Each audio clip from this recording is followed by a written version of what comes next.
যেহেতু বাবরি নিয়ে আজকে গোটা দেশ চর্চা হচ্ছে, গোটা বিশ্বে চর্চা হচ্ছে, এই বাবরি মসজিদের চর্চা হওয়ার একটাই কারণ, বাবরি মসজিদটা ৩৩ বছর আগে ভেঙে ফেলা হয়েছিল। সেই বাবরি ট্রাস্ট তারা আইনের আশ্রয় গিয়েছিল। একদম এই আমাদের বহরমপুরের মতো নিম্ন কোর্ট থেকে জজ কোর্ট হয়ে, কলকাতার হাইকোর্টের মতো কোর্ট হয়ে সর্বোচ্চ সুপ্রিম কোর্টে বাবরি মসজিদের মামলাটা গেছিল। এই যে মকরমপুর গ্রামে আজকে যে আবেগ, ইয়ং জেনারেশনের যে মকরমপুর গ্রামে আমাকে আশা নিয়ে যে উচ্ছ্বাস আমি দেখছি, এইরকম ভারতবর্ষের ধর্মনিরপেক্ষ রাষ্ট্র, এই ভারতবর্ষটা অনেক বড় দেশ ছিল। আফগানিস্তান, শ্রীলঙ্কা, পশ্চিম পাকিস্তান, পূর্ব বাংলাদেশ, এসব নিয়ে বিরাট বড় আকারের একটা ভারতবর্ষ ছিল। মুঘল সম্রাটদের রাজত্ব চলে যাওয়ার পর ব্রিটিশরা ব্যবসা করতে সেই ভারতবর্ষে, কোনো মোগল সম্রাটরা যেমন কিছু ভুল বা অন্যায় বা জুলুম বা বাবরকে এক শ্রেণীর হিন্দুরা ইতিহাসের পাতায় তাকে আগ্রাসী বাবর, ভারতকে আক্রমণকারী হিসেবে চিহ্নিত করেছে, একইভাবে যদি আমরা ১৯০ বছরের ব্রিটিশ ভারতবর্ষে যে কুশাসন বা অত্যাচারী শাসন চালিয়েছে, তাদের বিরুদ্ধে কিন্তু আজকের ভারতবর্ষের যারা হিন্দু সমাজের মানুষ, তারা কিন্তু ব্রিটিশদের বিরুদ্ধে জাতীয় কংগ্রেস ১৮৮৫ খ্রিস্টাব্দে মাত্র ৫২ জন মানুষ এই জাতীয় কংগ্রেসের জন্ম দিয়েছিল। ১৮৮৫ খ্রিস্টাব্দে যখন মাত্র ৭২ জন মানুষ নিয়ে ইন্ডিয়ান ন্যাশনাল কংগ্রেসের জন্ম হলো, তখন ব্রিটিশের যে শক্তিশালী অস্ত্র ভাণ্ডার বা তারা ওই ৭২ জন ভারতবাসীকে পাগল বলেছিল। ব্রিটিশরা বলেছিল, আমাদের এত অর্থ, এত সামরিক শক্তি, এত অস্ত্রশস্ত্র, আর আমাদেরকে নাকি ভারতবর্ষ থেকে বিতাড়িত করবে এই ভারতবর্ষের ৭২ জন পাগল। কিন্তু বাস্তবে কি হয়েছিল? তাদের ৭২ জনের সেই নিষ্ঠা, তাদের ন্যায়পরায়ণ এবং ভারতবর্ষের প্রতি তাদের যে ভালোবাসা ৭২ জন থেকে শুরু করেছিল। ধীরে ধীরে জাতীয় কংগ্রেস ১৮৮৫ ওদিকে ১৫ বছর আর ১৯৪২ ভারত ছাড়ো আন্দোলন শুরু করলো ব্রিটিশদের বিরুদ্ধে। পরিশেষে ১৯৪৭ সালের ১৫ই আগস্ট ভারতবর্ষের আজাদি মিলল। আমরা যে ভোটের গরম দেখাই কিছু মানুষকে, যারা ভোটে দাঁড়ায়, তাদেরকে কিছু মানুষ দেখবেন প্রায় বলে, ভোট আসুক তারপরে তোমাকে দেখাবো। এই ভোটটা কিন্তু ভারতবর্ষের ব্রিটিশদের তাড়িয়ে স্বাধীনতা লাভ করেছিল। সেটা হয়েছিল ১৯৪৭ সালের ১৫ই আগস্ট। কিন্তু সেই সময় এই মুর্শিদাবাদ, মালদার একটা অংশ, নদিয়ার একটা অংশ, কিন্তু আমাদের ভারতের সঙ্গে ছিল না। ভারতের যে তেরঙ্গা জাতীয় পতাকা প্রায় 2.5 দিন এখানে ছিল না। এখানে পাকিস্তানের পতাকা পথ করে উড়িয়ে দিয়েছিল। সেই সময় আমাদের যারা পূর্বসূরি, অর্থাৎ এই মুর্শিদাবাদে সেই সময় যারা বয়োজ্যেষ্ঠ লোক ছিলেন, উপযুক্ত ব্যক্তি ছিলেন, বুদ্ধিজীবী ছিলেন, জ্ঞানী ছিলেন, তারা বলেছিল কোথায় মুর্শিদাবাদ, কোথায় নদিয়া, কোথায় মালদা, আর কোথায় পশ্চিম পাকিস্তানের করাচি, রাউরকেল্লা, আমরা ওখানে যাব না, আমরা ভারতবর্ষেই থাকব। তাই 2.5 দিন পরে 18ই আগস্ট ভোরবেলায় ভারতের তেরঙ্গা পতাকায় মুর্শিদাবাদ সহ নদিয়া মালদাতে উড়েছিল। অর্থাৎ আমরা তার জন্য ভারতবর্ষ, তার অঙ্গরাজ্য পশ্চিম বাংলা। সেই সময় বাংলার জনসংখ্যা 5 কোটিও ছিল না। আজকে ধীরে ধীরে বাড়তে বাড়তে 2025 সালের 24শে ডিসেম্বর যদি আপনারা সঠিক গণনা করেন, দেখবেন 11.5 কোটি মানুষ হয়ে গেছে।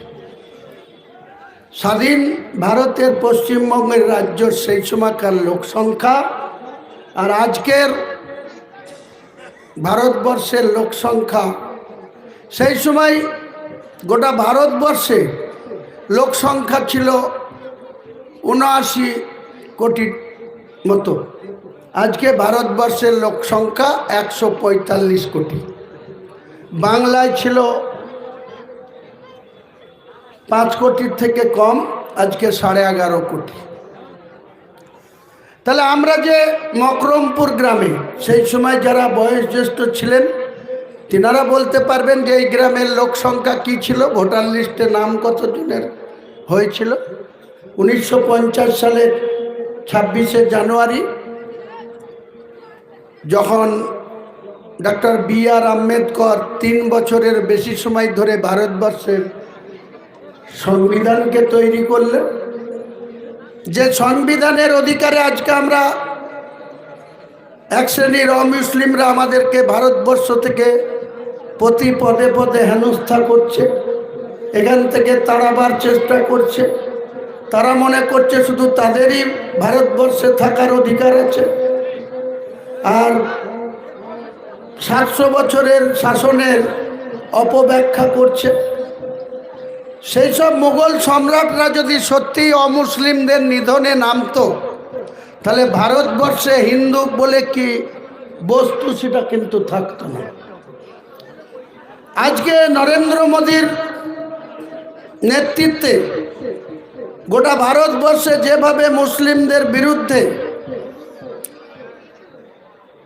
RSS-এর যে উত্থান হয়েছে, মোহন ভাগবতরা 100 বছরে পূর্তি উপলক্ষে কদিন আগে কলকাতায় এসেছিলেন। RSS-এর 100 বছর পূর্ণ হয়েছে। স্বাধীনতা কিন্তু অতদিন হয়নি।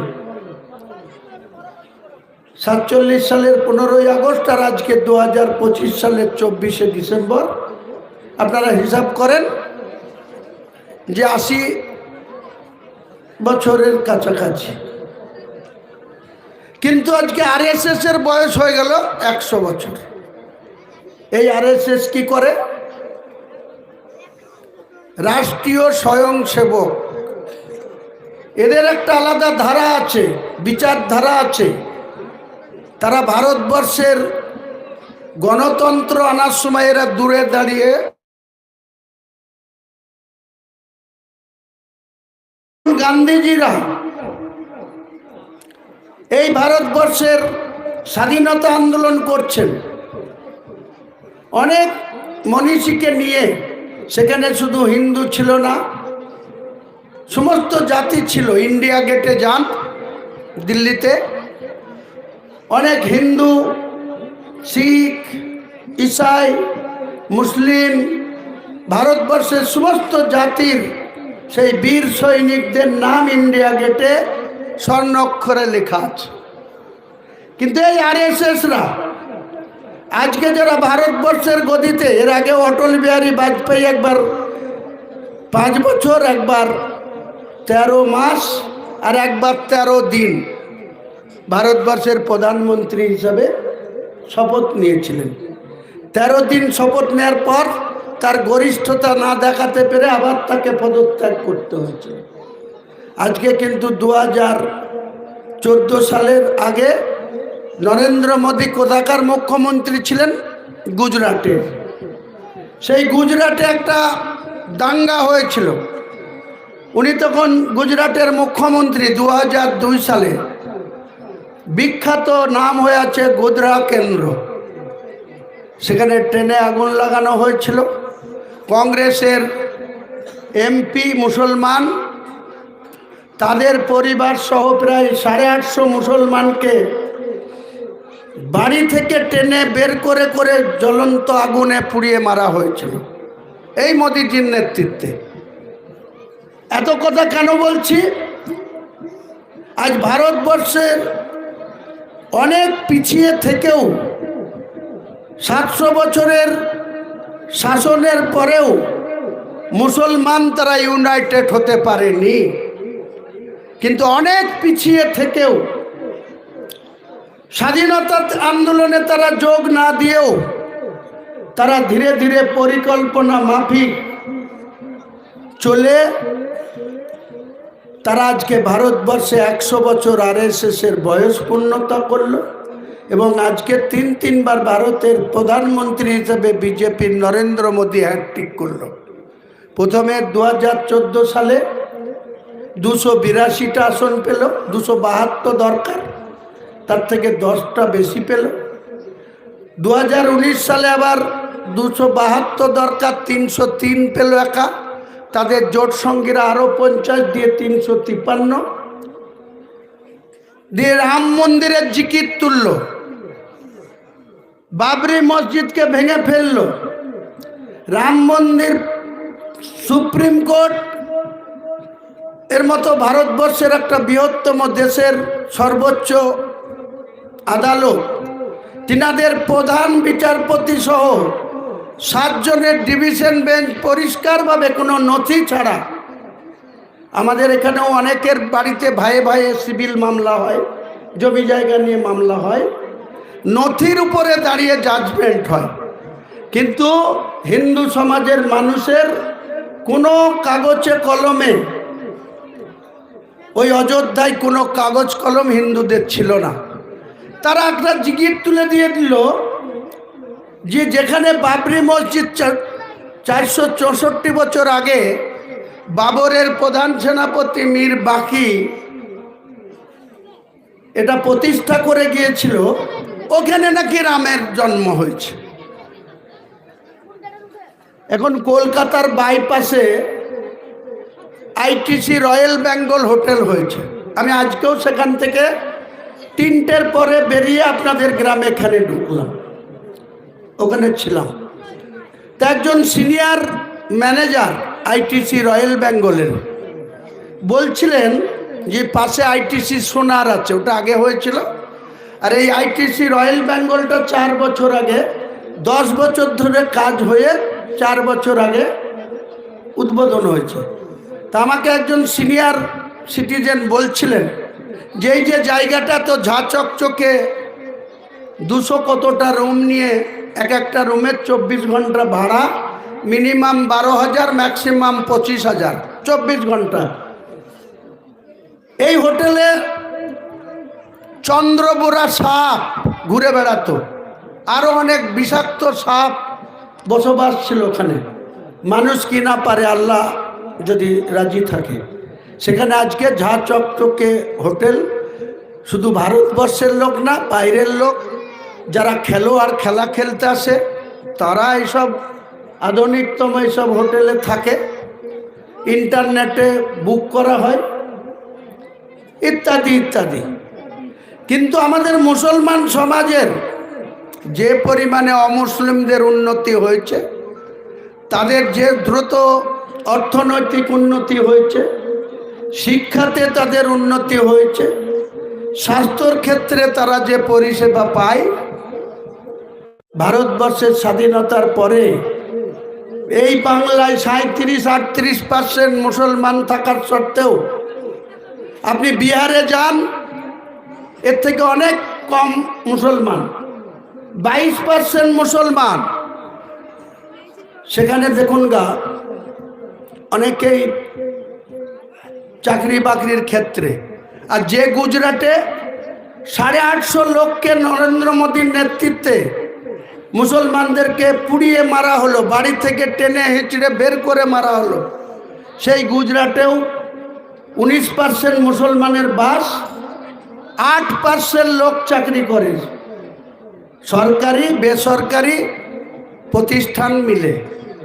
আর আমরা যেখানে 37% মুসলমানের বাস, আমাদের একতা না থাকার জন্য আমরা পরস্পরের বিরুদ্ধে গিল্লা গীবত মিথ্যাচার করে বেড়ানোর জন্য এখানে কোনো সম্মানীয় লোক আছে, তাকে সম্মান না দিয়ে তার পিছনে কি করে লাগবো। সে যদি সাইকেল চাপাতে হতে হঠাৎ মোটর বাইক চাপে, তাকে আবার ট্রেনে নামিয়ে প্রতিযোগিতা করতে গিয়ে সাইকেল চাপাতে বাধ্য করাবো। এই হচ্ছে মুসলমানের কাজ, এই হচ্ছে মুসলমান সমাজের কালচার। এই মুসলমান সমাজকে নিজেদের সামাজিক এবং নিজেদের কমের মুসলিম মানুষদের উন্নতি করতে গেলে সবার আগে দরকার মুসলমানদের ঐক্যতা। মুসলমান ঐক্যবদ্ধভাবে, কারি সাহেব খুব ভালো জানে, নবী সাহেবের যখন জন্ম হয়েছিল 63 বছরের জীবনে 40 বছর বয়স পর্যন্ত তিনার নবীত্ব না মিলা পর্যন্ত তাকে কত কঠোর পরিশ্রম করতে হয়েছিল বিধর্মীদের কাছে, এমনকি তার বংশের লোকদের কাছে থেকেও তাকে কতটা আঘাত পেতে হয়েছিল। কিন্তু তিনি মহান আল্লাহর দয়ায় তিনি কোনোদিন বিচ্যুত হননি ইসলামের লাইন থেকে। অনেক অপমান, অনেক মার খেতে হয়েছে। 3 দিন যাবৎ তিনার পেটে কোনো অন্ন যায়নি, তবুও তিনি পেটে পাথর বেঁধে নবী সাহেব কিন্তু আল্লাহর উপরে ভরসা করে তিনি বেঁচে ছিলেন। সেই সময় এই ইসলামকে বাঁচানোর জন্য বদরের যুদ্ধ হয়েছিল, যেটা কোরআনে পাওয়া যায়। কারবালার যুদ্ধ হয়েছিল, যেটা নবী সাহেবদের নাতি হোসেন হাসেনদের কি অবস্থা হয়েছিল। আজকে আমাদেরও বিভিন্ন জায়গায় কারবালা হচ্ছে, মহরম হচ্ছে, ঢোল বাজিয়ে পাছা নাচিয়ে বেড়াচ্ছে। কিন্তু ভালো করে ইতিহাসটা পড়ুন গাত, যে কারবালায় সেদিনকে ইসলামের শেষ নবী হজরত মোহাম্মদ মুস্তফা সাল্লাল্লাহু আলাইহি সাল্লামের নাতিদের বা তাদের বংশধরের লোকদের কি করুণ অবস্থা হয়েছিল। মাত্র 3000 সাহাবীদের নিয়ে নবী সাহেব কত বৃহৎ শক্তির বিরুদ্ধে তিনি আল্লাহর সমর্থন নিয়ে, আপনাদের অনেকেরই জানা আছে, ভালো করে বললে আবাবিল পাখি কিভাবে আল্লাহর রহমত বর্ষিত হয়েছিল। আবাবিল পাখি এসে নবী সাহেবদের সেই যুদ্ধে সামিল হয়ে বিরোধীদের সেই শক্তিশালী লোকদের চোখ কানা করে দিয়েছিল, চোখে বালি ঢুকিয়ে দিয়ে তাদেরকে ভুল পথে পরিচালিত করে দিয়েছিল মহান আল্লাহ তাআলা। তাই আমরা মুসলমান যদি আমাদের আত্মবিশ্বাস থাকে, আমরা যদি কোনো কাজ করব, ন্যায় পথে থাকব, হারাম খাবো না, হালাল রুটি খাবো, সুদ থেকে দূরে থাকব, বাজে কাজ থেকে দূরে থাকব। অনেক সমাজে ঝা চকচকে মসজিদ, মার্বেল লাগানো, এসি লাগানো, 2 তলা 3 তলা, সেই সমাজের মডল আছে 5-7 জন, তার ভিতরে দেখেন কি একজনের সুদের ব্যবসা আছে। সেই মডলদের ভিতরে সেই সুদ থেকে তাকে বিরত করার ক্ষমতা নাই, তারা মডলই করছে। কি মাদ্রাসায় বলুন আর কি মসজিদ। আর যদি ইমাম সাহেবরা বলতে যায় তাহলে আর চাকরি তার গেল। ওই যেদিন তার বিরুদ্ধে এখানে বক্তৃতা করবে পরের দিন বলবে আপনাকে আর এখানে থাকতে হবে না, আপনি গুটান, আপনার বেডিং গুটান। এই তো আমাদের মুসলিম সমাজের অবস্থা। এই যে কারি সাহেবরা আল্লাহর রহমতে বিভিন্ন জায়গায় আগে থেকে ডেট নিয়ে পয়সা পাঠিয়ে তারপরে উনি গাড়িতে চেপে, কোথাও ফ্লাইটে চেপে, কোথাও ট্রেনে চেপে বিভিন্ন করছেন বা জালসা করছেন।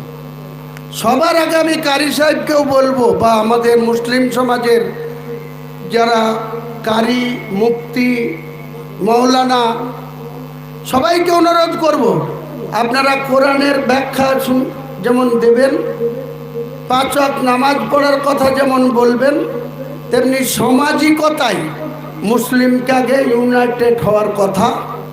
লটারি কাটা থেকে বিরত থাকা, স্মোক করা থেকে বিরত থাকা। আমাদের অনেক বয়োজ্যেষ্ঠ লোককে দেখেছি নামাজটা কোনো রকম আচরের পরেই মসজিদের সিঁড়ি থেকে পা বাইরে আসতে দেরি, পকেট থেকে এক দিশলাই আর বিড়ি বের করে দড়ি টানতে লাগে। আরে আপনার ওই নামাজই কবুল হবে না, আমি দায়িত্ব নিয়ে বলছি। যারা লটারি টিকিট কাটবেন, যারা এইভাবে স্মোক করবেন, আর অন্যান্য তো আর বলছি না, কত রকম বস্তু যেসব খাওয়া দাওয়া হয়, তাদের ওই যতই নামাজ পড়া হোক। কাজেই রিয়াজতুল্লাহ সাহেবের তাড়া আছে, আমারও তাড়া আছে। আমি শুধু এই গ্রামের মানুষদের এটাই বলবো যে আপনারা মুসলিম সমাজ শুধু ঐক্যবদ্ধ থাকুন, নিজেদের ভালো মন্দর সিদ্ধান্তটা আপনারা নিজেরা পরামর্শ করে নিন। মুসলিম সমাজকে শক্তিশালী করা, মুসলিম সমাজ, মসজিদ কমিটি, মুসলিম সমাজের যত সংখ্যার মানুষ সেই গ্রামে বসবাস করে, 10 জন আপনার বিরুদ্ধে যাবে, 12 জন আপনার বিরুদ্ধে যাবে, 20 জন পর্যন্ত আপনার বিরুদ্ধে যাবে, কিছু যায় আসবে না। যদি আপনারা 80% মুসলিম, যদি আপনারা হক পথে চলেন, ন্যায় পথে চলেন, হালাল রুটি খান, তাহলে দেখবেন ওই ধীরে ধীরে ওই 20% নামতে নামতে 10-এ আসবে, একদিন হয়তো 5-এও চলে আসবে। তখন আর আপনাদের এই 95 জনের বিরুদ্ধে কোনো পদক্ষেপ করার আগে 10 বার ভাববে যে আমি যদি এটা করি, বেয়াদবি কাজ করি, তাহলে আমার কপালে বিপদ চলে আসবে।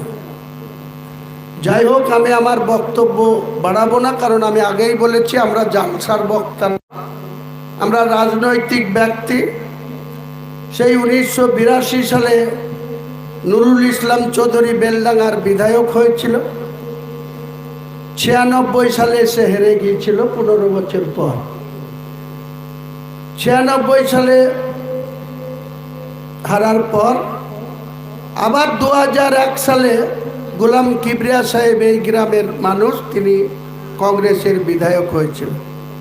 আর একজন হয়েছিল, 3টে বিধায়ক ছিল তখন আমাদের বেলডাঙ্গা 2 ব্লকে। 6টা অঞ্চল ছিল 61 নওদা, 2টো অঞ্চল ছিল 64 বেলডাঙ্গা, আর 3টে অঞ্চল ছিল আমি যেখানকার বিধায়ক, এখন কাঁদির নম্বর 68, তখন ওইটা ভরতপুরটা ছিল 68। তো যাই হোক, সেসব নিয়ে আর কথা বলে দরকার নাই, আমার শুধু একটাই বলা,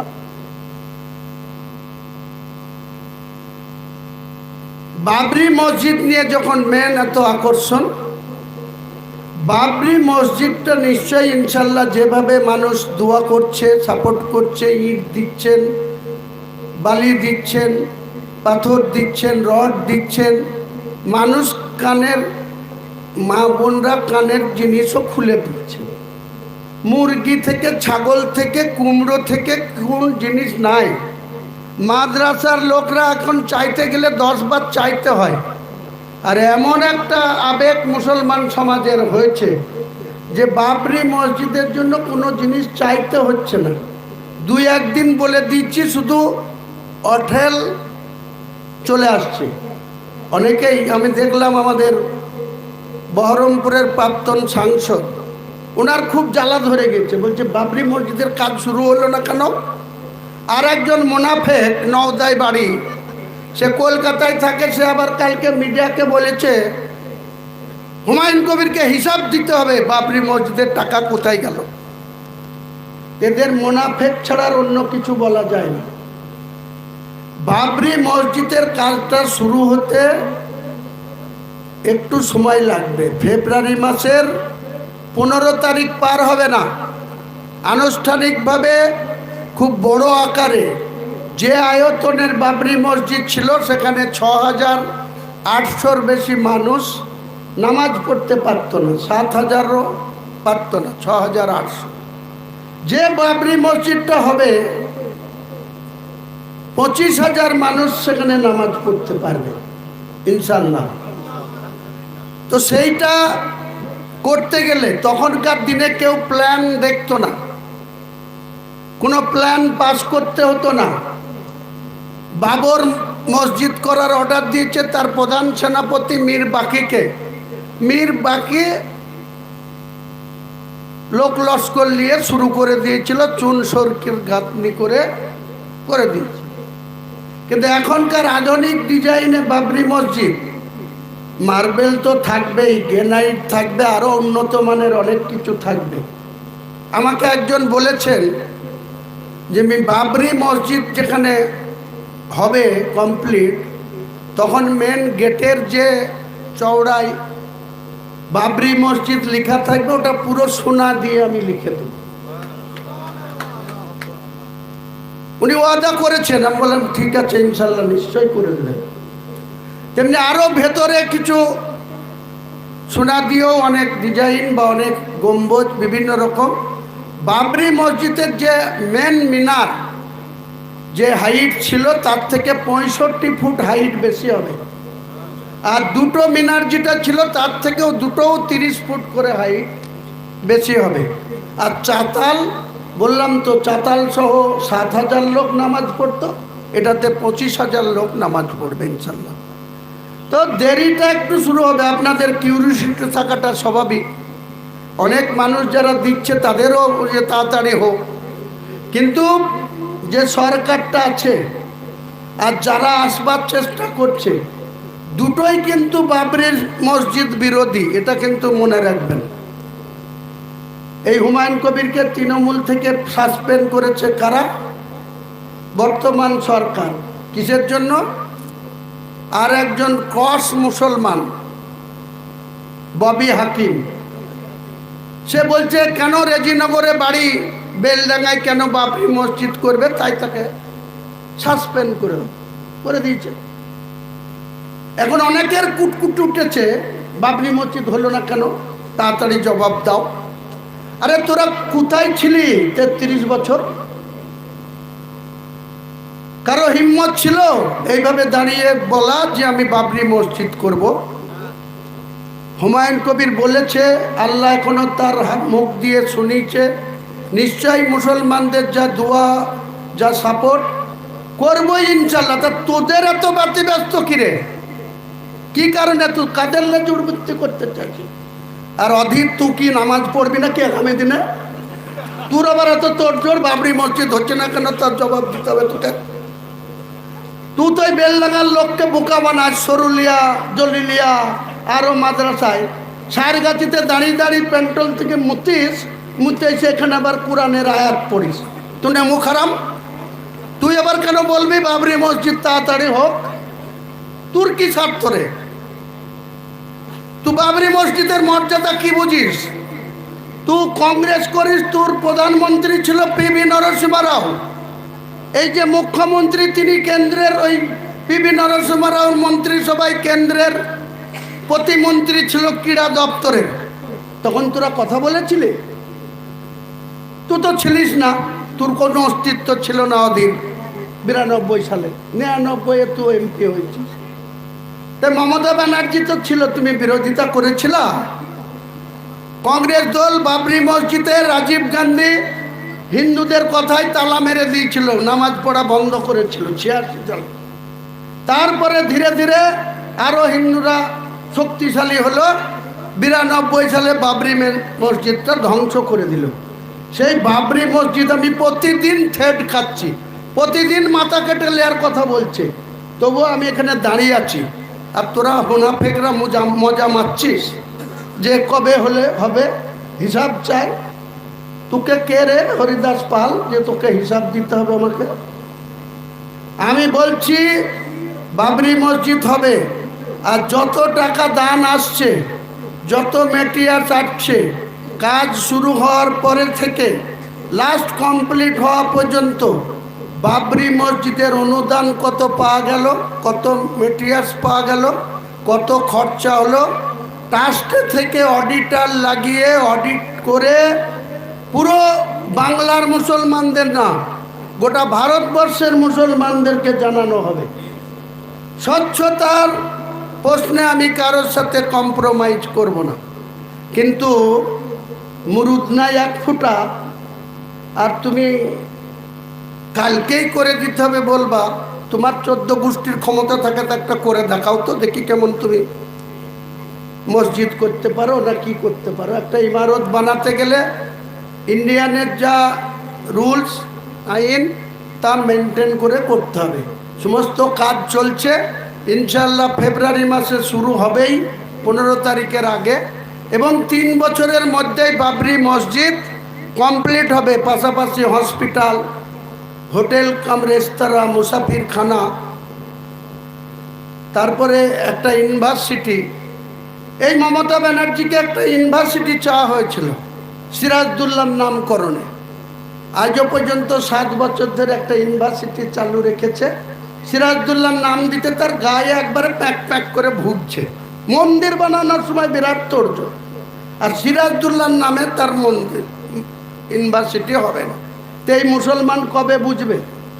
মুসলমানের বাড়িতে মুরগি পোষা, জামাই আসলেই জবাই করে জামাইকে খাই দেয়। তেমনি মমতা ব্যানার্জি মুসলমানদেরকে শুধু ব্যবহার করছে, বলছে আমি মুসলমানদের মাসিয়া। ঈদের ময়দানে রেড রোডে গিয়ে এই আমাদের কারি সাহেবদের মতন কিছু কারি আছে কলকাতায়, তাদেরকে ধরে অমনি হিজাব পরে যেয়ে একবারে বলে দিচ্ছি লা ইলাহা ইল্লাল্লাহ মুহাম্মাদুর রাসূলুল্লাহ। মুসলমান ভাই, তোমরা আমাদের দুধেল গাই, তোমরা ভোট দিবা, আমি তোমাদের হয়ে রেড রোডে এসে দাঁড়িয়ে তোমাদের হিজাব পরে দেখাবো। কি লাভ মুসলমান সমাজে? তাই আমি আমার বক্তব্য না বলে এই গ্রামের বেলডাঙ্গা এলাকার মানুষকে বলবো, মুসলমান আপনারা নিষ্ঠাবান হন, ঐক্যবদ্ধ হন, ইমানদার হয়ে কবরে যাওয়ার চেষ্টা করুন। আসসালামু আলাইকুম। ধন্যবাদ জানাই আমাদের এমএলএ সাহেবকে। যে শিশু মাদ্রাসা হবে ইনশাল্লাহ, আমি এত চাপে আছি আপনারা জানেন, তো নিশ্চয়ই আমি ঘোষণা করছি না, একটু সামলিয়ে নিতে দিন, তারপরে নিশ্চয়ই মাদ্রাসা কর্তৃপক্ষ আমার সাথে যোগাযোগ করবেন। ইনশাল্লাহ আমার সাধ্য মতো আপনাদের মাদ্রাসায় পাশে থাকব, অনুদান দেব ইনশাল্লাহ। আসসালামু আলাইকুম।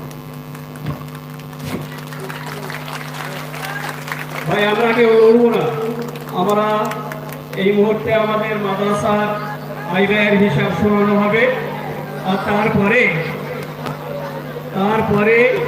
আমাদের কারি রিয়াসাতুল্লাহ সাহেব এসেছেন, ওনার বক্তব্য শুরু হবে। ভাই ওনার পেছু পেছু বা সামনে সামনে আমরা যাবো না, ভিড় করবো না রাস্তাটায়, আমরা আমাদের কাজ শুরু করি, আমাদের কাজের ব্যাঘাত ঘটাবেন না, ওনাকে রাস্তা দেন।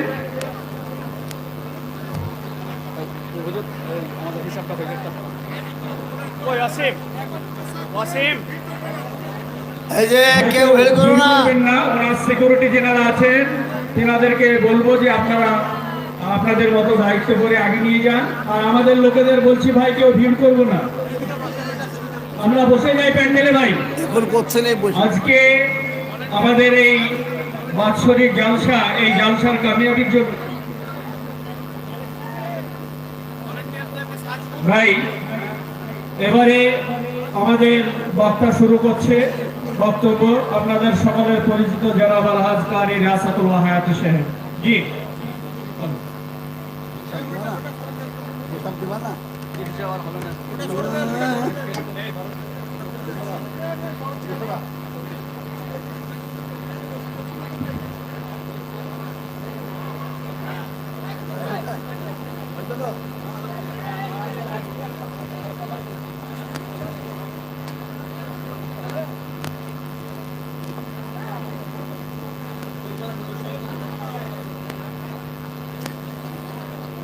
আসসালামু আলাইকুম ওয়া রাহমাতুল্লাহি ওয়া বারাকাতুহু।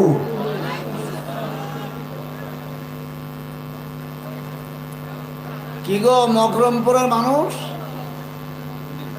এ তো আমি আশ্চর্য হয়ে যাচ্ছি। কারণ সে লোকটা এসেছেন, আপনাদের ডাকে সাড়া দিয়েছেন, আপনারা তাকে স্টেজে সবাই দেখতে পেয়েছেন। আবার এখন তিনি নেমে গেলেন, তো আপনারা মজলিসের এই পরিস্থিতি তৈরি করছেন কেন? বাবা, এটা কোন ধরনের কথা? এটা তো আশ্চর্য কথা বাবা। হ্যাঁ, উনি এলেন, কথা বললেন, সব কিছু শুনলেন, নজরেও দেখলেন, তো আবার তার পিছু পিছু ভিড় লাগানোর কারণটা তো কিছু বুঝতে পারছি না আমরা। সেই জন্য যারা দাঁড়িয়ে আছেন ভাই, আপনাদেরকে অনুরোধ করছি, যদি আপনাদের মকরমপুর গ্রামের মান সম্মান ইজ্জতকে রক্ষা করতে চান, তাহলে সবাই মিলে বসে পড়ুন, সবাই বসে পড়ুন। মকরমপুরের এই মাদ্রাসার পক্ষ থেকে সেই রকম কোনো ভলেন্টিয়ার নাই যে তারা যে বলবে বসে যাও। হ্যাঁ, আসুন। আলহামদুলিল্লাহ। ভাই, আমরা জলসাটা মার খাওয়াবো না। আমরা গ্রামের মানুষ, আমরা প্রতিনিয়ত এমএলএ সাহেবকে দেখতে পাবো প্রতিনিয়ত, কিন্তু আজকের জলসাটা যদি মার খেয়ে যায় আমাদের কারণে, আল্লাহ পাকের কাছে কৈফিয়ত দিতে হবে ভাই। সেজন্য আমি অনুরোধ করব যে আমরা ওখানে ভিড় না করে বসে যাই, বক্তার বক্তব্য করতে সুবিধা হবে। আলহামদুলিল্লাহ, আলহামদুলিল্লাহ নাহমাদুহু ওয়া নাস্তাঈনুহু ওয়া নাস্তাগফিরুহু ওয়া নু'মিনু বিহি ওয়া নাতাওয়াক্কালু আলাইহি ওয়া না'উযু বিল্লাহি মিন শুরুরি আনফুসিনা ওয়া মিন সাইয়্যাতি আ'মালিনা। মান ইয়াহদিহিল্লাহু ফালা মুযিল্লা লাহু ওয়া মান ইউদ্লিলহু ফালা হাদিয়া লাহু। ونشهد أن لا إله إلا الله وحده لا شريك له ونشهد أن سيدنا وسندنا وحبيبنا ومرشدنا ومولانا محمدا عبده ورسوله أما بعد، فقد قال الله تبارك وتعالى في كلامه المجيد والفرقانه الحميد: أعوذ بالله من الشيطان الرجيم، بسم الله الرحمن الرحيم. يا أيها الذين آمنوا اتقوا الله ولتنظر نفس ما قدمت لغد. قال الله عز وجل في موضع آخر: إن الدين عند الله الإسلام. وقال الله عز وجل في موضع آخر: واعتصموا بحبل الله جميعا ولا تفرقوا. মোহতারাম, মাননীয় সম্মানীয় যোগ্যতম সভাপতি সাহেব, শ্রদ্ধেয় ওলামায়ে কেরামগণ, উপস্থিত হাজিরানে মজলিসের শ্রদ্ধেয় বাবারা, ভাইয়েরা, পর্দার আড়ালের আমার মায়েরা ও বোনেরা, সকলের কাছে রইল আমার শ্রেণীমতো সালাম ও শুভেচ্ছা। আল্লাহ পাক তাবারক ওয়া তাআলার লাখো শুকরিয়া যে মহান আল্লাহ পাক আজ আমাদেরকে বিভিন্ন কাজ থেকে বিরত রেখে এই মহামূল্যবান রহমতি বরকতি জান্নাতি মজলিসে বসার তৌফিক দিয়েছেন। মহব্বতের সাথে সকলে বলি একবার আলহামদুলিল্লাহ। তারপরে প্যারা নবী আকাই নামদার তাজদারে মদিনা আহমদ মুস্তফা মুহাম্মদ মুস্তাফা, সকলে বলি সাল্লাল্লাহু আলাইহি ওয়াসাল্লাম। তার উপরে লাখো দরুদ ও শান্তি দ্বারা বর্ষিত হোক বলে আল্লাহুম্মা আমিন। মোহতারাম, বড় দামি নামি গুরুত্বপূর্ণ মজলিস, যে মজলিসকে পাওয়ার পরেও যদি মুসলমান এই মজলিসে বসতে না পারে, তাহলে তার মতো হতভাগা আর কেউ হতে পারে না বাবা।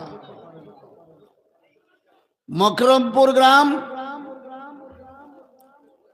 আমার দোস্তজি কারি নওশাদ সাহেব রহমতুল্লাহ আলাইহি বলতেন, আমার সঙ্গে যখন একটু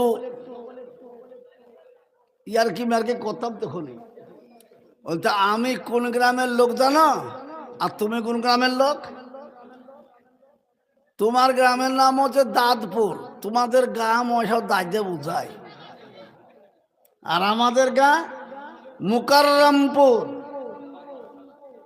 মুকাররমপুর সম্মানিত গ্রাম, ভদ্র গ্রাম। বাহ বাবা, তো আজ সেই বেচারা আর নাই, দুনিয়া থেকে চলে গেছে। আল্লাহ তাকে জান্নাতুল ফেরদাউস দান করুক, বলে আল্লাহুম্মা আমিন। মোহতারাম, যদি সত্যিকারেরই শব্দগত অর্থ মুকাররম লেন, তো সত্যিই সম্মানিত গ্রাম। মুকাররম মানে ভদ্র, মুকাররম মানে সম্মানিত, মুকাররম মানে ইজ্জতওয়ালা। তো আজ সেই মকরমপুরের লোকগুলো কি করছে বাপ, একটু তাড়াতাড়ি করে এখানে দাঁড়িয়ে না থেকে যদি এখনো গ্রামের মান ইজ্জতকে রক্ষা করতে চায়, তো সবাই বসে যাব বাবা, কেউ দেরি করব না।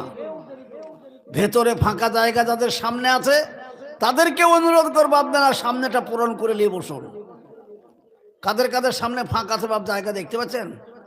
আছে মনে হচ্ছে ফাঁক, মনে হচ্ছে আছে ফাঁক, মনে হয়েছে। হ্যাঁ, কই গো এই লোকগুলো কারা এরা? ওই যে ওই লোকগুলো আপনাদের পিছনে, আপনাদের পিছনে, আপনাদের পিছনে ওই জায়গাটা গোল হয়ে সাদা দেখতে পাচ্ছি আমি, ত্রিফল পাড়া। তো কেউ ওটা ভর্তি করছে না কেন? আগে আসুন। লাল চাদর গায়ে দিকে গো, এদিকে ওনার পিছনে কারা বসে আছে, আগে আসেন, আসুন সবাই আসুন, জোরে সোরে আসুন। পিছনকার লোকগুলো ওঠেন বাপ, সেঞ্চুরি এলে হবে না, অনেকটা ফাঁকা, চলে আসুন। হ্যাঁ বাবা, ওই লোকগুলোকে ডেকে নিয়েছো, আসুন সবাই চলে আসুন। পিছনকার লোক, মাশাআল্লাহ মাশাআল্লাহ, এদিকে কেমন ভাবে আসছে দেখুন, কত সুন্দরভাবে বসছেন। শীতের সময় যত ঘুনু হয়ে বসবো ততই তো ভালো গো, শীত কম লাগবে। চলে আসুন, মাশাআল্লাহ, বসে যান। আমি একবার নারা দেব, পিছনে যাদের সামনে জায়গা খালি দেখছেন তারা উঠে চলে আসবেন হেঁটে। উঠবো তো ইনশাআল্লাহ। দেখি আল্লাহর নাম শুনে আল্লাহর বান্দারা সুন্নতে রক্ষা করে কিনা। মাশাআল্লাহ, ভেতরে ঢোকেন, ভেতরের দিকে ঢোকেন। মাশাআল্লাহ, আলহামদুলিল্লাহ আলহামদুলিল্লাহ। এইবার ভাই আপনারা কারা আছেন, আপনারা আস্তে আস্তে পিছনের দিকে চলে যান। সুবহানাল্লাহ, একবার জোরে বলি নারে তাকবীর, আল্লাহু আকবার। এমন জোরে আল্লাহু আকবার মকরমপুরের লোকে বলল তো মনে হয়েছে 3 দিন বোধহয় খাইনি কিছু। একবার মহব্বতের সাথে বলি, গোটা মকরমপুর পার করে যেন বেলডাঙ্গাতে আওয়াজটা পৌঁছায়। জি, আর যত দূর আল্লাহু আকবার আওয়াজ পৌঁছাবে তত দূর পর্যন্ত আল্লাহর রহমত বর্ষণ হবে আর শয়তান বিতাড়িত হবে। সবাই মিলে প্রাণ ভরে আল্লাহু আকবার বলতে পারবো তো ইনশাআল্লাহ। আর আল্লাহু আকবারের সাথে ওই দিকে ছেলেগুলো কারা বসে, তোর সামনে বাপ, এই ওই ছেলেগুলো কারা? হ্যাঁ ওঠেন, চলে সামনে চলেন। ওই লোকটাকে বলেন, ওদেরকে বলেন। আলহামদুলিল্লাহ। ভাই ভলেন্টিয়াররা একটু লক্ষ্য রাখুন, ওই কোনাটা খালি আছে কিন্তু আমরা এখানে অনেকেই দাঁড়িয়ে আছি। এতক্ষণ টাইম যদি আপনারা নিয়ে নেবেন বসাইতেই, তাহলে আদায়টা করবেন কখন, জালসা শুনবেন কখন? সেই জন্য ভলেন্টিয়ার ভাইদের কাছে অনুরোধ করছি, আপনারা লোকদের জমিয়ে বসিয়ে দেন। মাশাআল্লাহ, আলহামদুলিল্লাহ। একবার মহব্বতের সাথে আল্লাহু আকবার বলি, তাতে যেন আল্লাহর রহমত আমাদের উপর অবতীর্ণ হয়। জোরে সোরে বলি নারায়ে তাকবীর, নারায়ে তাকবীর। দ্বীন ইসলাম, দ্বীন ইসলাম, নারায়ে তাকবীর। আলহামদুলিল্লাহ, আল্লাহ পাক তাবারক ওয়া তাআলার লাখো কোটি শুকরিয়া যে এখনো পর্যন্ত মুসলমানের ঘরে মুসলমান রূপে আমাদেরকে বাঁচিয়ে রেখেছেন। জোরে বলি আলহামদুলিল্লাহ। আল্লাহ ইচ্ছা করলে ইহুদি, নাসারা, জৈন, বৌদ্ধ, খ্রিস্টান, অমুসলমান, বেঈমান তাদের ঘরেও পাঠাতে পারতেন, কিন্তু তা না পাঠিয়ে আল্লাহ যখন আমাদেরকে ইমানদারের ঘরে পাঠিয়েছেন, তো এবার পাঠানোর উদ্দেশ্য কি আর আমারই বা লাভ কি শুনেলেন? বলা হয়েছে একটা সরিষার দানা, সরিষার দানা একটা কত মোটা গো? ফুটবলের সমান সরিষার দানাটা। ভালো নজর থাকলে তবে দেখা যাবে, নাকি বলেন?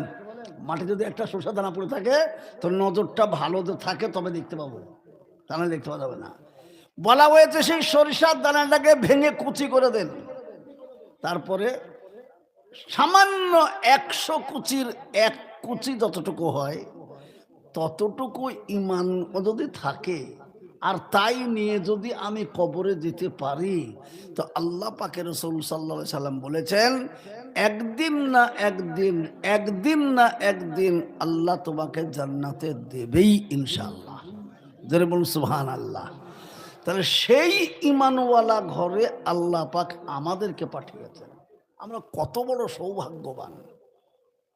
কিন্তু আজ বড় আফসোস লাগে, আমরা ইমানের, দ্বীনের কদরটা কি তা বুঝলাম না, আমরা কদর করতে পারলাম না। জি, সেই জন্য আমি আপনাদের কাছে অনুরোধ করব, আসুন, যেদিন থেকে আপনারা শিশু মাদ্রাসা করেছেন সেই দিন থেকে আপনাদের জন্য আমি প্রায় মাঝে মাঝে দোয়া করি, কথা উঠলেই।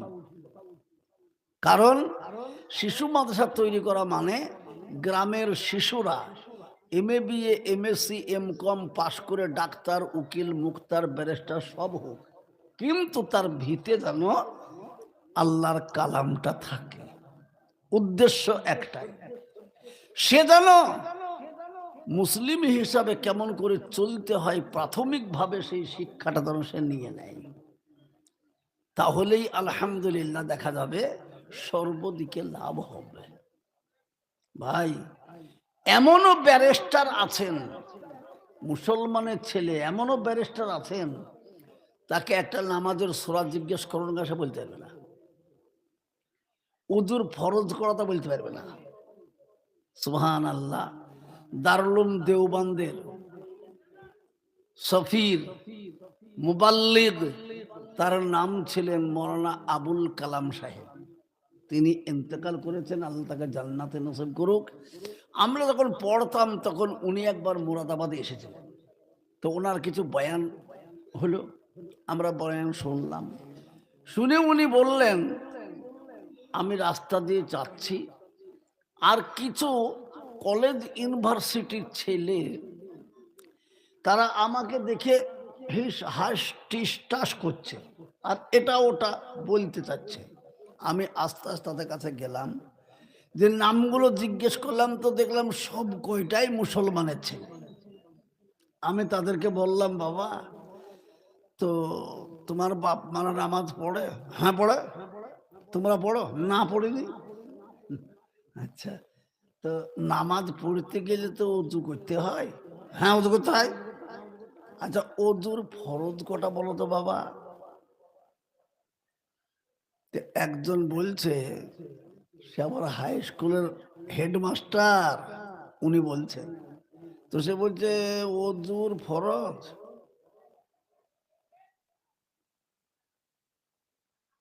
60টা, তাই নাকি? তো বলে হ্যাঁ। বাবা তুমি বলতে পারবা কটা? ও চিন্তা করছে ও 60 বলেছে, তাও যখন মানছে না, চিন্তা হলো 120টা। আর এমন টাইমে আপনাদের এই শিশু মাদ্রাসায় কিছু ছেলে পড়তে যায় না, তো ওই রকম কিছু ছেলে পড়তে যাচ্ছে। উনি বলছেন, খোকা কোথায় যাবা? মাদ্রাসায় পড়তে। কি পড়ছো? কোরআন শরীফ পড়া শিখে নিয়েছি, এইবার উর্দু দিনী তালিমুল ইসলাম পড়বো। তাই নাকি? তো বলে হ্যাঁ। উনি চিন্তা করে নিলেন কি পড়বা। হ্যাঁ, এবার দিনী তালিমুল ইসলাম মানে এ বলতে পারবে, মানে কি এ উর্দুর ফরজ কথা বলতে পারবে। তোর বলছে বাবা এদেরকে জিজ্ঞেস করছি, তো এরা তো বললো এই ব্যাপার, তো তোমাকে জিজ্ঞেস করে বলতে পারবা কি ওজুর ফরজ কটা বাপ? হুজুর ওজুর ফরজ কালকে পড়ালেন আমাদের হুজুর, ওজুর ফরজ 4টে। যেমন বলা না, সে 120 বলছে এমন জোরে থাপ্পড় মারবে। হ্যাঁ, ও 60টা বলেছে তাও মানছে না, আমি 120টা বলেছি তাও মানছে না, আর তুই 4টে বলে মেনে নেবে? আচ্ছা বলুন তাহলে এটা সঠিক বলেছে না ওরাই? কারা? এই ছোট বাচ্চারা। ওজুর ফরজ 4টে, কোরআন বলে দিয়েছে ইযা কুমতুম ইলা সলাতি ফাগসিলু বুজুহাকুম ওয়া আইদিয়াকুম ইলাল মারাফিক ওয়ামসাহু বিরুসিকুম ওয়া আরজুলাকুম ইলাল কাবাইন। এ দেখেন এই 4টে ফরজ। আল্লাহু আকবার। কিন্তু আমরা অনেক কিছু ভাবি দোস্ত, কিন্তু আল্লাহর রহমতে এখন আগেকার তুলনায় অনেক মানুষ যেমন সংখ্যায় বেড়েছে, তেমনি আল্লাহর রহমতে এরা চেতনও হয়েছে। আপনারা বলুন তো, সর্বপ্রথম মুর্শিদাবাদ জেলাতে একটা মাদ্রাসা, সেটা বেলডাঙ্গা জলিলিয়া। তারপরে কারণবশত হয়ে গেল 2টো মাদ্রাসা, সুরুলিয়া, জলিলিয়া। বলুন আপনারা মুর্শিদাবাদে আর কোন মাদ্রাসা ছিল? বয়স্ক লোক যারা বেশি 70-80 বছরের লোক আছেন তারা বলেন, আর কোন মাদ্রাসা ছিল না। এখন দেখা গেছে মানুষের উন্নতি হয়েছে, মাদ্রাসা গাদা লেগে গেছে। আবার আল্লাহর রহমতে মানুষের বুধ শক্তি এসে গেল, তারা প্রতিটি গ্রামে গ্রামে মসজিদ ওয়ারি মক্তব চালু করে দিল। আবার মক্তব চালু করে বলছে গ্রামে গ্রামে একটি করে শিশু মাদ্রাসা তৈরি করো। যেমন আমি বলেছি গত বছর, এবছরও বলছি, আমাদের পার্শ্বে একটা গ্রাম তকিপুর, আপনারা চেনেন, বড় গ্রাম, 11-12টা মসজিদ, তো তারা একটা শিশু মাদ্রাসা করেছে, তো বেশ বড় আকারের। সেদিন জলসা হয়ে গেল, 43-44 জন শিক্ষকই আছে। তো তারা এমন নিয়ত নিয়ে করেছে যে আমরা বিদেশি অন্য কোন গ্রামের টাকা এই শিশু মাদ্রাসার জন্য জালসা দিলে নেব না। এমনকি কেউ যদি ভুলে দিয়েও দেয়, আমি দায়ী করি, তো দিয়েও তো দেয় কেউ। গত বছরের আগের বছর জানপুরে একটা লোক বললো 5,000 টাকা দেখেন আমি দেবো। কোথায় বাড়ি? জানপুর। আর অমনি পাশে যারা বসেছিল লিখছিলেন, হুজুর অন্য গ্রামের টাকা আমরা নেব না, বেকায়দা। বলুন সেই মাদ্রাসাটি কত সুন্দর চলছে। আল্লাহু আকবার। সমস্ত ছেলে এবং মেয়ে মাদ্রাসাতে পড়ে, আর ঠিক স্কুলের টাইম হয়ে যায় তখন ছুটি দিয়ে দেয়, সেই ছেলে মেয়েগুলো স্কুলে চলে যায়। তাহলে বলুন 2 দিকে লাভ হয়ে গেল। সুবহানাল্লাহ। মকরমপুরের মানুষ মাদ্রাসা তৈরি করেছে, আলহামদুলিল্লাহ। গ্রামের প্রতিটি নারী, ছোট বাচ্চি তারা আসবে, পড়বে, আর ঠিক স্কুলের সময় হয়ে যাবে তখন তারা স্কুলে যাবে। বাংলাও হবে, আরবিও হবে, সবই শিখে নেওয়া হবে। এমন হবে একদিন দেখতে পাবেন, আজকে মানুষ মারা গেলে পরে ইমাম সাহেবকে জানাজা পড়াতে হয়, মসজিদের ইমাম তাকে পড়াতে হবে। কিন্তু এমন একটা দিন আসবে দেখবেন, মকরমপুরের প্রত্যেকটি মানুষ যদি এই মাদ্রাসাকে বুকের সঙ্গে আঁকড়িয়ে ধরে থাকতে পারে আর মেহনত করতে পারে, তো আপনার ছেলেই আপনার জানাজা পড়াবে ইনশাআল্লাহ। হাদিসে এসেছে, প্যারা নবী সাল্লাল্লাহু আলাইহি সাল্লাম বলেছেন, তোমার মায়ের বাপের জানাজা তুমি যত বড় পীর অলি গওস কুতুবকে দিয়ে পড়াও না কেন, তার জানাজা আল্লাহর ইচ্ছা হলে কবুল করতেও পারে, না করতেও পারে, কোনো গ্যারেন্টি নাই। কিন্তু তোমার যদি কালিজার টুকরা নয়নের তারা একটি সন্তান থাকে, আর সে যদি তোমার জানাজা পড়িয়ে দেয়, বাপ মারা গেল, বাপের গোসল টোসল করিয়ে দিয়ে, বাপকে কাফন পরিয়ে দিয়ে, আতর কর্পূর মাখিয়ে দিয়ে, এবার জানাজার খাটে শুয়ে রেখে এবার দাঁড়িয়ে গেছে ইমাম হয়ে, আল্লাহকে বলছে আল্লাহু আকবার, আল্লাহ তুমি মহান, তাই তোমার সামনে আমার পিতামাতাকে হাজির করে দিয়েছি, আল্লাহু আকবার। এবার আল্লাহর প্রশংসা করলাম, সুবহানাকা আল্লাহুম্মা ওয়া বিহামদিকা ওয়া তাবারাকা ইসমুকা ওয়া তাআলা জাদ্দুকা ওয়া জাল্লা সানাউকা ওয়া লা ইলাহা গায়রুক, বলে দিলাম। আল্লাহু আকবার। যে কোনো দোয়া কবুল করাতে গেলে তার আগে একটা দরুদ শরীফ থাকা চাই বাবা। তাই জানাজার নামাজে এবার দরুদ পড়া হয় রে বাবা। দরুদটা পড়া হয়ে গেল, এইবার বেটা বাপকে সামনে নিয়ে, মাকে সামনে নিয়ে দোয়া শুরু করে দিয়েছে, আল্লাহুম্মা গফিরলি হাইয়িনা ওয়া মাইয়িতিনা শাহিদিনা ওয়া গায়িবিনা সগীরিনা ওয়া কাবীরিনা যাকারানা ওয়া উনসানা আল্লাহুম্মা মান আহইয়াইতাহু মিন্না। এবার ছেলে বাপের সামনে, বাপকে নিয়ে সামনে করে আল্লাহকে বলছে, আল্লাহ আমার বড় গুনাহ, ছোট গুনাহ, জানা গুনাহ, অজানা গুনাহ যত ছিল সব তুমি আমার বাপের পাপকে মাফ করে দাও। আল্লাহ বলছেন, বান্দারে তুই যখন তোর পিতামাতাকে সামনে নিয়ে দাঁড়িয়ে নামাজ পড়ছিস, আমার কাছে দোয়া করছিস, তুই একদিক থেকে দোয়া করতে লেগেছিস, আর আমি তোর পেছন পেছন তোর মা বাপের গোনা মাফ করতে লেগেছি। জোরে বলুন সুবহানাল্লাহ। যখন তোর দোয়া শেষ হয়ে গেল, তোর মাতা পিতার কোনো গোনা থাকলো না, সব গোনাও মাফ হয়ে গেল। জোরে বলি আলহামদুলিল্লাহ। কি গো, জোরে আলহামদুলিল্লাহ বলা যাবে না? জোরে বলে যাবে না? আর একবার বলি আলহামদুলিল্লাহ, মহব্বতের সাথে বলে আলহামদুলিল্লাহ। ভাই দোস্ত ভালো করে শুনে নি, মানুষের তিনটে জায়গা বাবা, মানুষের অবস্থানের তিনটে জায়গা। প্রথম জায়গা হচ্ছে মায়ের পেট, দ্বিতীয় জায়গা হচ্ছে এই দুনিয়ার পেট, আর তৃতীয় জায়গা হচ্ছে কবরের পেট। তো মায়ের পেটে কাউরের কিছু করার নাই, আল্লাহ যেমন ইচ্ছা তেমনি করে। দুনিয়ার পেটে এসেছেন, সব কিছু আল্লাহ আপনাকে দিয়ে দিয়েছেন, বিদ্যা বুদ্ধি বিবেক দিয়ে স্বয়ং সম্পূর্ণ করে ছেড়েছে, আর বলে দিয়েছে শোনো, তুমি যদি আল্লাহর হুকুম আর নবীর তরিকার উপরে তোমার জীবন পরিচালনা করো তাহলে তুমি সোজা জান্নাতি, আর যদি নবীর হুকুম আর আল্লাহর হুকুম নবীর তরিকায় না চলো তাহলে জাহান্নামী। এখন তোমার ইচ্ছা তুমি কোন দিকে যাবা।